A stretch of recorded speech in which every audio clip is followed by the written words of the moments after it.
Assalamualaikum warahmatullahi wabarakatuh. Innal hamdalillah nahmaduhu wa nasta'inuhu wa nastahdihi wa nastaghfiruh wa natubu ilaihi wa natawakkalu alaihi wa na'udzu billahi min shururi anfusina wa sayyiati a'malina. May yahdihillahu fala mudilla lahu wa may yudlil fala hadiya lahu. Allahumma salli wa sallim wa barik ala Muhammad wa ala ali Muhammad kama sallaita wa sallamta wa barakta ala Ibrahim wa ala ali Ibrahim fil alamin innaka Hamidum Majid. Amma ba'd. Salam permispa Balkis Ilyas, Azmi, Muhammad Amirul Husni, Ibnu Majah. Masya Allah, bagus ni nama. Yana Sa'adul. Waalaikumsalam warahmatullahi wabarakatuh. Fadilah Sulaiman, Siti Nuaidah, Hanisa Nazar, Ummu Aisyah. Baik, malam ni saya akan cerita kepada tuan-tuan daripada ayat ke 135, ayat 136 tentang kewajipan bagi setiap kita untuk beriman kepada Allah dan mentajdidkan iman. Apa maksud tajdid iman ni tuan-tuan?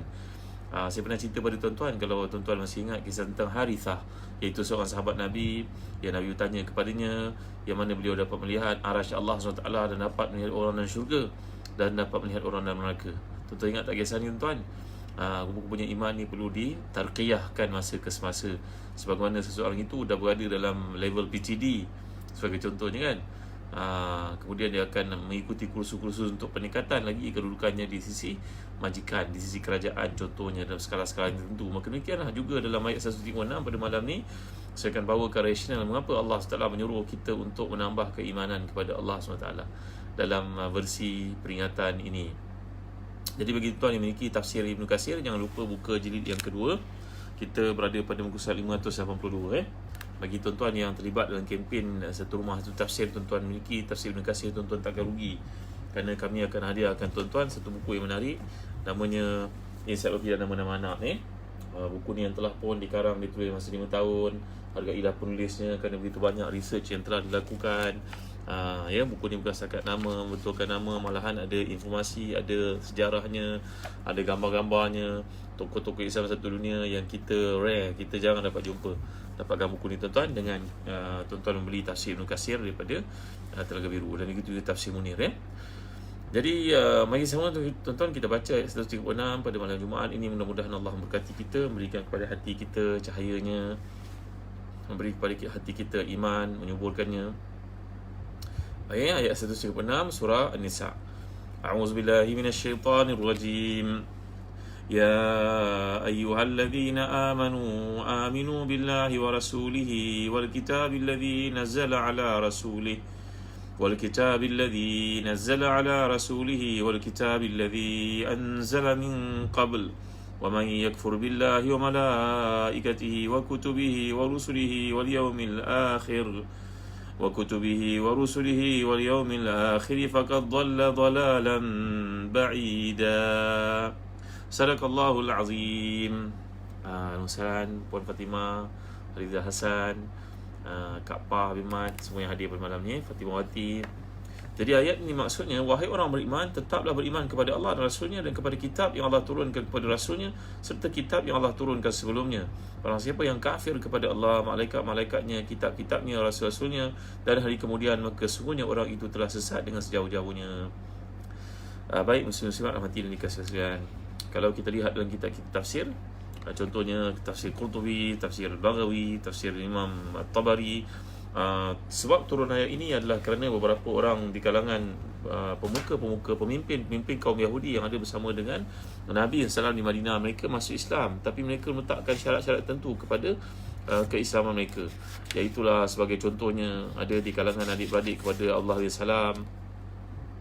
Mereka ni datang bertemu dengan Nabi SAW seperti Salam ibn Ukhtih, Salamah bin Akhi, kemudian Asad dan juga Usaid ibn Ka'ab, Sa'labah bin Qais. Ada pula bernama Yamin bin Yamin.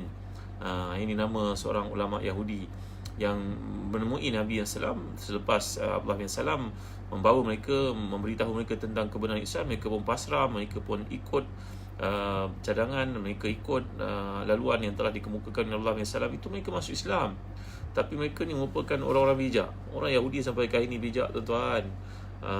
Kita tengok pembuat Facebook adalah mereka, pembuat macam-macam benda-benda dalam dunia lah ya. buat gigi pun daripada mereka, mesin tertentu pun daripada mereka, alatan tertentu pun daripada mereka. Hebatnya fikiran mereka ni tuan-tuan ya. Memang kerana Allah beri kepada mereka keutamaan, kebijaksanaan berfikir. Jadi orang-orang bijak macam Sa'labah, Yamin bin Yamin ini, mereka datang bertemu dengan Nabi SAW, meletakkan syarat pula kepada Nabi kita SAW, iaitu mereka berkata, wahai Rasulullah SAW, kami telah mendengar apa yang disebut oleh Allah SAW tentang kebenaranmu. Kami masuk Islam, wahai Rasulullah. Nahnu nu'minu bika wa bi kitabik wa Musa wa Taurat wa Uzair wa nakfuru bima siwahu min al-kutub wa rusul. Wahai Nabi Muhammad SAW, kami masuk Islam. Ini kata-kata pemimpin-pemimpin Yahudi yang masuk Islam. Mereka datang bertemu dengan Nabi dan mengatakan demikian. Kami beriman kepada Tuhan, wahai Rasulullah, pada Al-Quran Karim. Gitu juga kepada Nabi Musa dan juga Taurat yang turun kepada baginda.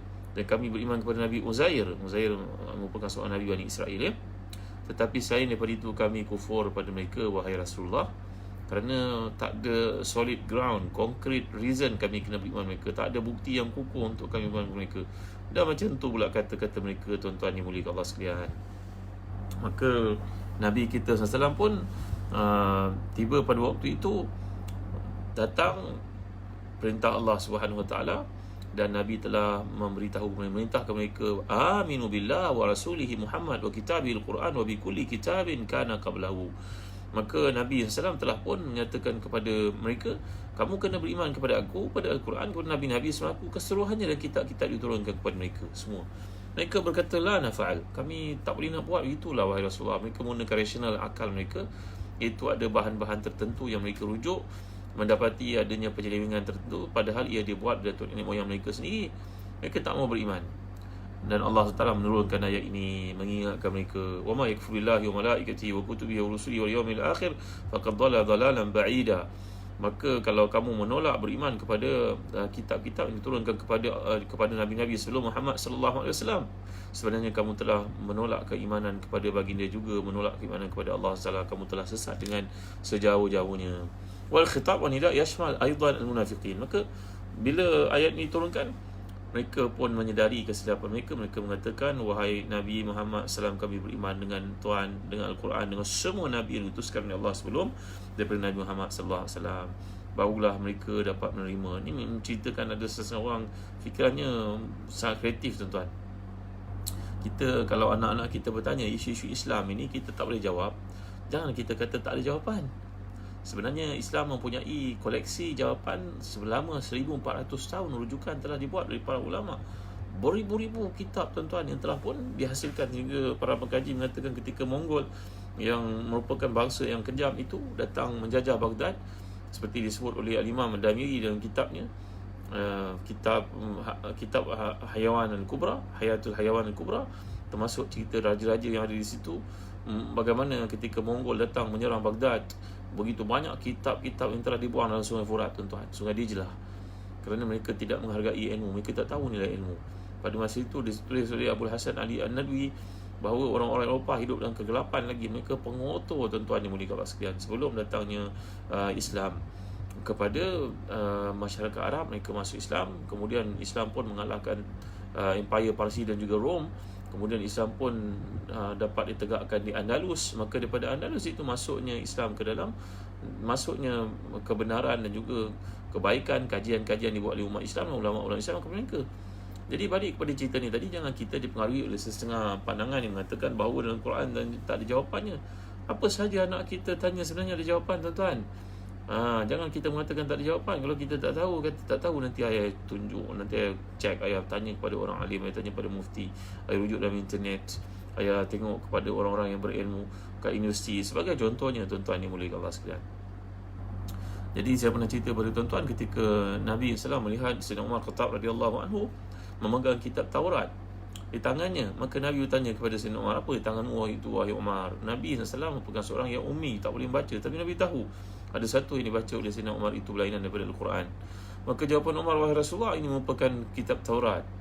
Nabi menjawab kepada Sayyidina Umar Khattab radhiyallahu anhu, wallahi law kana akhi Musa hayyan ma wasi'ahu ila ittiba'i. Wahai Umar, kalaulah Nabi Musa masih hidup pada saat ini, tentu dia akan membuang kitab Taurat itu dan mengikuti aku, kata Nabi SAW. Jadi para ulama membincangkan dalam akidah, tuan-tuan, Dr. Yusuf Qardawi, Syekh Muhammad Naim Yasin, Begitu juga Abul Ala Al-Maududi, Dr. Muhammad Uqla dalam kisah, dalam perbincangan tentang akidah keimanan ini. Maka tidaklah diwajibkan untuk kita membaca kitab-kitab Taurat, kitab Bible itu, melainkan kalau kita nak buat perbandingan dan kita adalah pengkaji seperti Dr. Zakir Naik contohnya.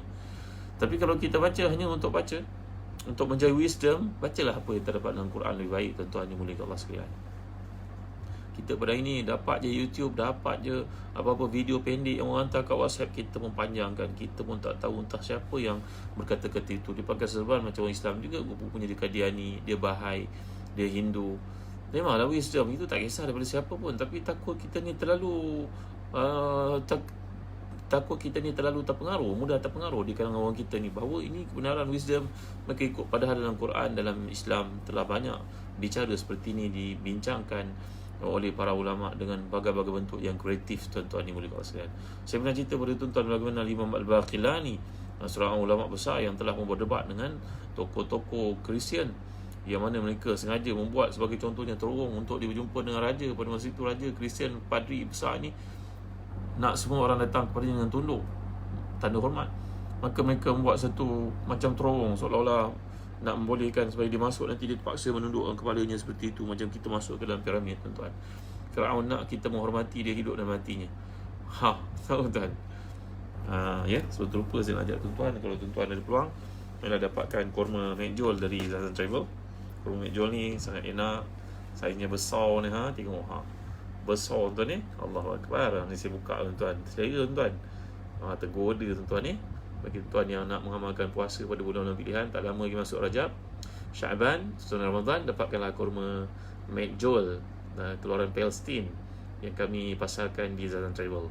Baik tuan-tuan, dapatkan untuk kita, ibu ayah kita, jiran tangga yang kita sayangi, abang kakak kita, abang ipar kita.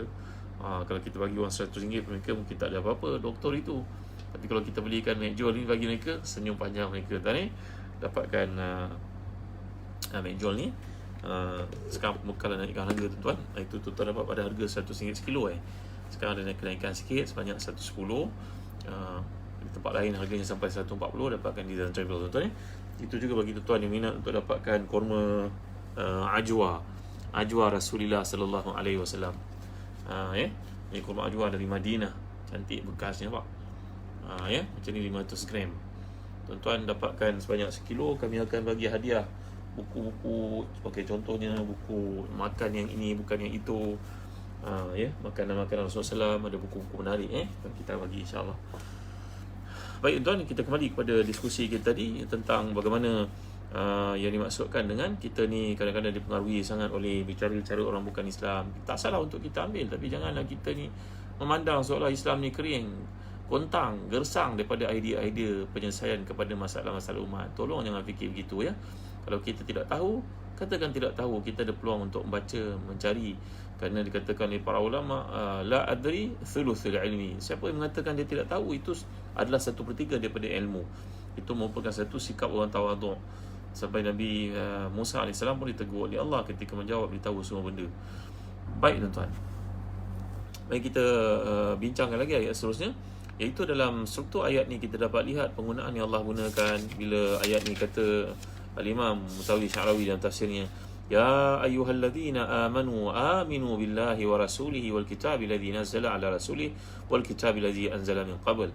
Wahai orang yang telah beriman, berimanlah kamu kepada Allah dan Rasulnya dan kitab yang diturunkan oleh Allah kepada Rasulnya itu dan kitab yang diturunkan kepada Nabi-Nabi sebelumnya.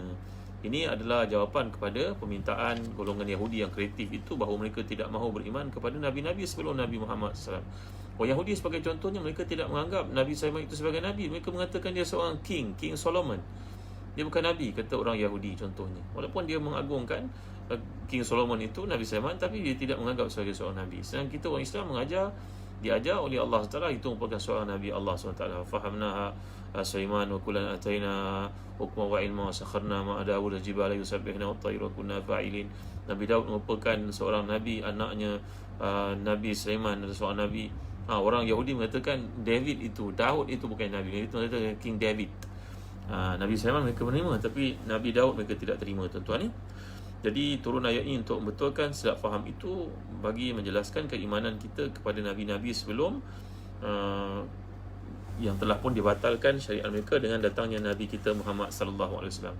Demikian juga beriman kepada kitab-kitab yang diturunkan oleh Allah kepada nabi-nabi yang terdahulu, bukan bererti kita kena membaca kitab-kitab itu.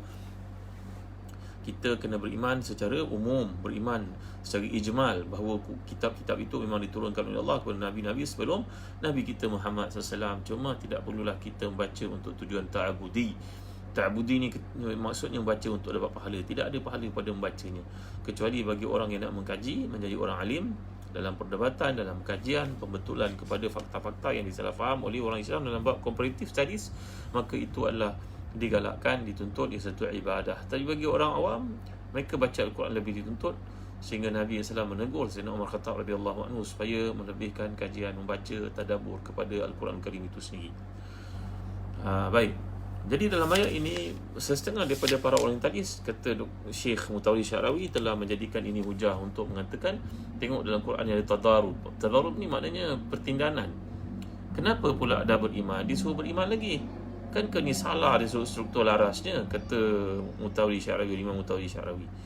Sebenarnya tuan-tuan, kalau kita perhatikan laras seperti ini ada banyak kali digunakan oleh Allah SWT. Sebagai contohnya surah Al-Munafiqun, a'udzubillahi minasyaitanirrajim. إذا جاءك المنافقون قالوا نشهد إنك لرسول الله والله يعلم إنك لرسوله والله يشهد إن المنافقين لكاذبون. Dalam surah Al-Munafiqun. So, bila orang munafik itu datang bertemu denganmu, wahai Muhammad SAW, mereka berkata, kami bersaksi bahawa Tuhan merupakan utusan Allah, dan Allah lebih mengetahui bahawa Tuhan memang utusan Allah, engkau memang utusan Allah, wahai Rasulullah. Dan Allah bersaksi bahawa munafikun itu merupakan orang yang pendusta.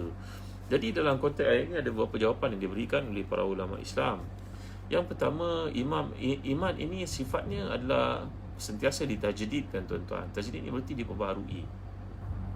Sebagaimana kita digalakkan untuk memperbaharui wuduk sebagai contohnya. Kita kat rumah dah siap wuduk dah, keluar pergi office kita ambil wuduk lagi sekali. Itu namanya tajdid wuduk. Wuduk dah ada, kenapa ambil? Untuk tambah pahala di sisi Allah. Kerana hadis mengatakan tablughul hula haitsu yablughul wudu. Di akhirat nanti seorang itu akan dipakaikan dengan perhiasan sebanyak mana, sejauh mana dia mengambil wuduk. Maka ketika kita wuduk, lebihkan sikit sampai kat siku ni, lebihkan sikit. Bukan lebih sampai ke ketiak, tuan-tuan, lebih sikit. Supaya nanti di akhirat Allah SWT akan beri seseorang itu nikmat, perhiasan, dia berikan itu dengan kesungguhannya mengambil wuduk, menjaga wuduknya, melebihkan wuduknya. Jadi kita tajdid ini, iman pun perlu pada tajdid. Sebagaimana seorang kita hadir dalam majlis ilmu ni, tuan-tuan berusaha untuk datang majlis ilmu, tuan-tuan sibuk malam Jumaat, ada banyak kerja, mungkin anak-anak pun nak diuruskan sekolahnya. Hebat yang datang ni. Terima kasih tuan-tuan, Fatimah Ishak, Fiza, Atifah Bidin, semua yang hadir pada malam ni. Tuan-tuan berkorban, walaupun tuan-tuan bukan serumah, isteri, suami, tanggungjawab, anak dan sebagainya. Panjang-panjanglah video ni, mudah-mudahan menjadi sebab manusia dapat hidayah. Jadi bila kita lihat kepada iman, dia perlu pada tajdid. Tajdid ni baharui. Itu sebab dalam hadis riwayat Bazar Ibn Khuzaimah, Nabi SAW telah pun memanggil cucu-cucu baginda salam duduk. Nabi pun membacakan untuk mereka, talqin kepada mereka. Talqin ni bukan orang mati je tau. Talqin makna mengucapkan asyhadu an la ilaha illallah wa asyhadu anna Muhammadar Rasulullah balik semula. La ilaha illallah Muhammadur Rasulullah. Ucap balik semula. Betulkan balik semula rukun iman seperti yang disebut dalam ayat ni tadi. Jadi ayat ni kata Syekh Mutawalli Sya'rawi, dia ada merujuk pada tajdid iman. Kerana iman itu perlu digilap, dipolish. Andai tidak dipolish, maka jadilah ibarat cermin kereta yang tidak dibersihkan, maka menjadi gelap, penuh dengan debu. Barangkali boleh menyebabkan seseorang itu mendedahkannya kepada kemalangan, mungkin terlanggar orang dan sebagainya kerana kegelapan yang ditutup pada cermin itu. Cermin perlu dibersihkan. Begitu juga hati kita perlu dibersihkan dengan bicara-bicara, dengan bahan-bahan aktiviti-aktiviti yang menambah iman. Maka antara aktiviti menambah iman ini adalah seperti disebut oleh Allah dalam ayat ini, rukun iman. Dalam konteks ni kata Muhammad Rashid Ridha dalam tafsirnya, Tafsir Manar, dalam rukun Islam iman yang kita pelajari, beriman kepada Allah, beriman kepada Rasulnya, beriman kepada kitabnya, beriman kepada malaikat-malaikatnya, beriman kepada hari akhirat, beriman kepada qada dan qadar. Walaupun tidak dinyatakan kat sini, qada dan qadar baik dan buruknya semua daripada Allah. Inilah dipanggil sebagai rukun iman. Bahkan para ulama mengatakan bukan setakat itu saja, malahan segala apa yang dinyatakan Nabi SAW juga termasuk dalam rukun iman. Nabi menceritakan tentang akhir zaman, apa yang akan berlaku pada akhir zaman. Tak masuk dalam rukun iman ni tuan-tuan. Datangnya Nabi Isa sebagai contohnya tak disebut di sini. Maka ini merupakan perkara-perkara segala yang disampaikan Nabi Islam merupakan perkara keimanan yang wajib kita ikuti dan kita taati, kita patuhi. Ini adalah perkara pertama yang dinyatakan oleh Imam Mutawalli Sya'rawi. Yang kedua, ayat ini kata sebahagian daripada para ulama tafsir turun kepada Yahudi yang baru masuk Islam dan juga kepada kaum munafiqun, dan mungkin ada di kalangan yang masuk Islam ini berpura-pura. Termasuk lawan Yahudi ini juga masuk Islam berpura-pura pun ada juga. Kerana nama-nama puak Yahudi, puak munafikun itu hanya diketahui oleh Rasulullah dan juga Huzaifah bin Al-Yaman sahaja. Maka bila konteks ini merujuk kepada orang munafikun, samalah dengan ayat yang kita bacakan daripada surah munafikun tadi. Idza ja'aka al-munafiquna qalu nashhadu innaka la rasulullah wallahu ya'lamu innaka la rasuluhu wallahu yashhadu innal munafiqina lakazibun. Orang munafik itu pada lahirnya, lisannya mengatakan keimanan tapi hatinya tidak.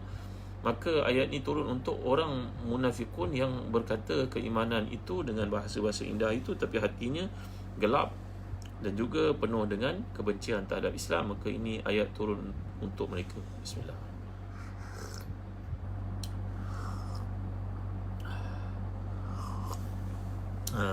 Jadi dalam ayat ini kata Muhammad Mutawalli Sya'rawi tidak ada tadarub, tidak ada apa yang dipanggil oleh golongan orientalis yang mengatakan ayat ini seolah-olah pengulangan yang tidak perlu. Dah beriman, apa buat disuruh beriman lagi? Lalu antara penjelasan yang menarik dikemukakan oleh para ulama tafsir, in aradna an nafham anna al-khitaba lil mu'minina amatan bi an yu'minu fa hadha talabun lil irtiqa' bimazidin min al-iman. ولنا في قول الحق المثل الواضح في حديث النبي صلى الله عليه وسلم قال الحق يا أيها النبي اتق الله ولا تطع الكافرين والمنافقين إن الله كان عليما حكيما. Jadi dalam bab yang pertama tadi menandakan merujuk kepada polish iman, gilap iman, naikkan iman. Ini merupakan bicara Allah bukan saja kepada orang beriman, malahan kepada Nabi kita SAW dalam ayat-ayat yang banyak. Contohnya pada awal surah Al-Ahzab, bila Allah Ta'ala memerintahkan Nabi-Nya dengan firman-Nya, wahai Nabi Allah, bertakwalah engkau kepada Allah dan janganlah engkau taat kepada golongan kafir dan juga munafik. Nabi SAW takkan Nabi tak bertakwa. Tapi dalam ayat ini segala perkara yang bawa pada irtiqa'ul iman. Irtiqa'ul iman ni maknanya irtiqa', mana raqiyatul iman, macam mana kita nak naikkan iman kita. Jadi ini maksudnya tajdid iman ni tadi tuan-tuan dimuliakan Allah sekalian. Andai Nabi pun disuruh oleh Allah untuk memperhatikan aspek-aspek yang menambah ketakwaannya kepada Allah, apatah lagi kita. Tentulah kita lebih-lebih lagi memerlukan kepada perkara-perkara bicara aktiviti amalan-amalan yang menambah keimanan kepada Allah SWT. Jadi bagi mereka yang mengatakan di sini ada pengulangan yang tak perlu, ini merupakan satu kejahilan, satu kegelapan, kekeliruan, kebodohan sebenarnya, kata para ulama. Contohnya Imam Mutawalli Sya'rawi dan tafsirnya. Baik, muslim-muslimat rahmati dan dikasihkan. Kemudian apabila menceritakan tentang perkara-perkara ini kita tidak nampak, kerana itu dia dipanggil sebagai iman. Perkara yang namanya malaikat-malaikat diutuskan oleh Allah SWT. Adalah orang tertentu yang boleh lihat malaikat. Seperti pernah saya cerita kepada tuan-tuan, malaikat sering datang kepada suara dan rupa Dihyatul Kalbi. Para sahabat pernah melihat datangnya lelaki yang segak ini, rambutnya tersisir rapi, rambutnya berminyak, pakaiannya putih, penampilannya sungguh menakjubkan. Datangnya ke depan Nabi lalu bertanya kepada rukun iman. Para sahabat menyaksikannya di depan mata kepala mereka. Akhirnya Nabi beritahu itulah dia malaikat Jibril datang mengajar kepada kita urusan agama kita.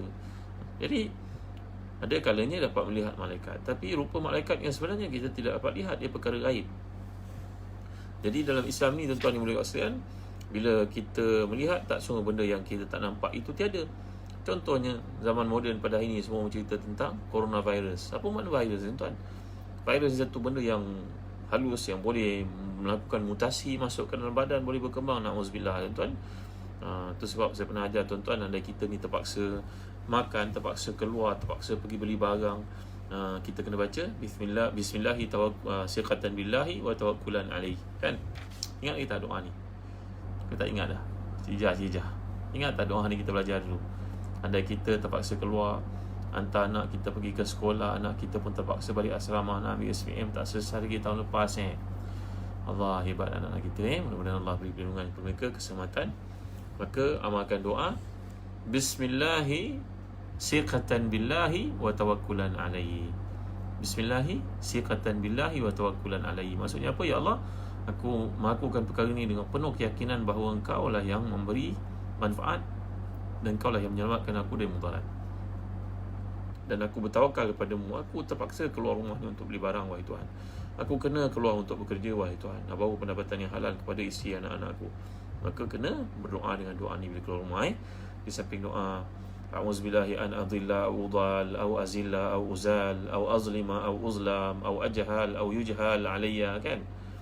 Dan juga sekurang-kurangnya Bismillahi tawakkaltu 'ala Allah wa la hawla wa la quwwata illa billah. Baca juga Bismillahilladzi la yadhurru ma'a ismihi syai'un fil ardi wa la fis sama' wa huwas samiul alim, kan? Jadi bila menceritakan tentang perkara gaib yang kita tak nampak ni, perkara-perkara halus, perkara di alam lain ini, hari ni barulah terbukti adanya ada mikroorganism namanya bakteria, ada virus yang boleh menyebabkan kemudaratan. Kita tak nampak pun saiznya macam mana. Jadi pada kurun yang terakhir, kurun ke-17, barulah ahli-ahli sains dapat bertemu dengan perkara-perkara yang pada peringkat awalnya manusia tak tahu kenapa mereka ditimpa penyakit. Jadi dalam Al-Quran, Allah Ta'ala telah baru bicara ini sebagai pembuka minda, bahawa tak semua benda yang kau tak nampak itu tiada. Maka inilah dia kelebihan menjadi orang beriman. Dia beriman kepada perkara yang dia tak lihat, tetapi dia melihat menerusi pintu hatinya, tuan-tuan yang boleh sekalian. Jadi bicara iman adalah khitab kepada hati sebenarnya, khitab kepada roh. Kerana perkara ni diajar oleh Allah kepada orang beriman sebelum orang kafir menemui benda-benda yang mereka tak nampak, barulah mereka percaya kewujudannya. Tapi kita umat Islam telah terlatih daripada awal lagi untuk beriman dengan perkara-perkara yang kita tak nampak, yang disangkakan orang tiada, sebenarnya ia ada. Inilah kehebatan yang ada pada Islam, tuan-tuan yang boleh Allah sekalian. Jadi kalau kita lihat dalam ayat ini, Allah menggunakan perkataan dipanggil alif lam ahdiyah, tuan-tuan. Ini merupakan satu bentuk, kalau kita perhatikan, bila Allah menyatakan ya ayyuhalladzina aminu billahi wa rasulihi wal kitab. Al-kitab ni bila ada alif lam di awal ini, ia adalah merujuk kepada Al-Quranul Karim. Macamlah kalau kita lihat dalam penggunaan orang Arab, kalau sebut dzalikumur rajul, radzalikumur rajul, kalau orang putih mungkin dia sebut that is my man, itulah orang saya, that is my boy, that is my son. Jadi nak merujuk kepada kehebatan seseorang. Jadi bila ada alif lam itu, dia merujuk kepada ta'yin, tahdid. Kalau sebut bahasa Arab, dzalikumur rajul, itulah lelaki yang hebat. Kita gunakan perkataan demikian. Jadi setiap kali kita jumpa perkataan yang merujuk kepada Alkitab dalam Al-Quran, adalah itu merujuk kepada Al-Quranul Karim sebagai bentuk ta'zim, untuk menunjukkan kepada kehebatan, menunjukkan kepada keagungan Al-Quran. Jadi alif lam yang digunakan dalam ayat Al-Quran itu merujuk kepada Al-Quran sebenarnya. Bila sebut Alkitab, dia merujuk kepada Al-Quran sebenarnya, bukan sebarang kitab. Macam juga yang kita sebut tadi, bila kita nak spesifikkan gelaran ataupun kehebatan pada seseorang, kita kata that man, the man, my boy. Macam tu perkataan yang orang putih gunakan, kita nak faham. Maka bila sebut ar-rajul, itulah dia lelaki yang hebat itu.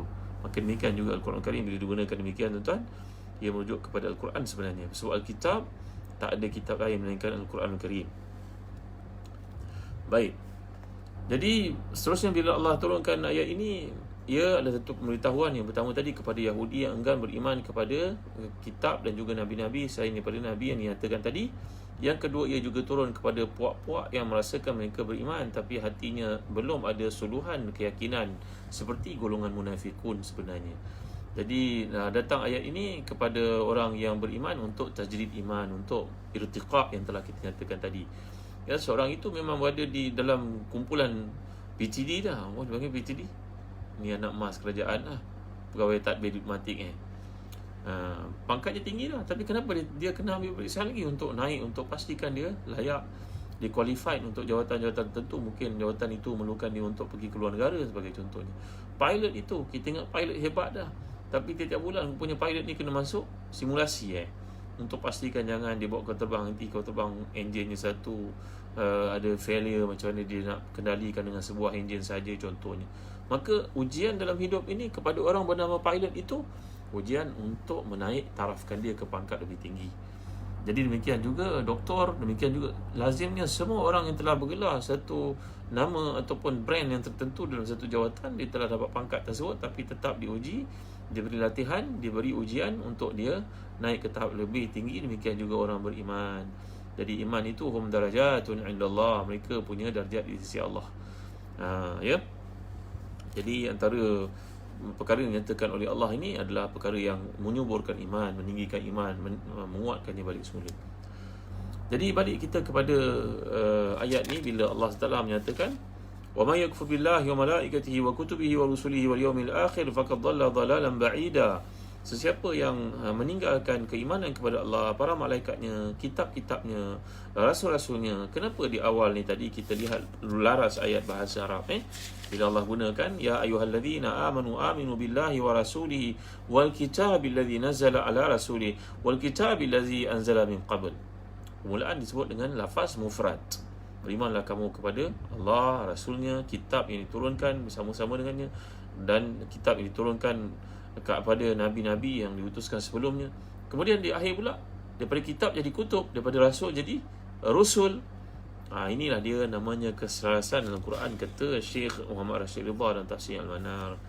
Kalau mulaannya dimulakan dengan ifrad, siratul ifrad, maka disebut rasul, disebut kitab. Di hujung disebut ar-rusul, maka disebut kutub.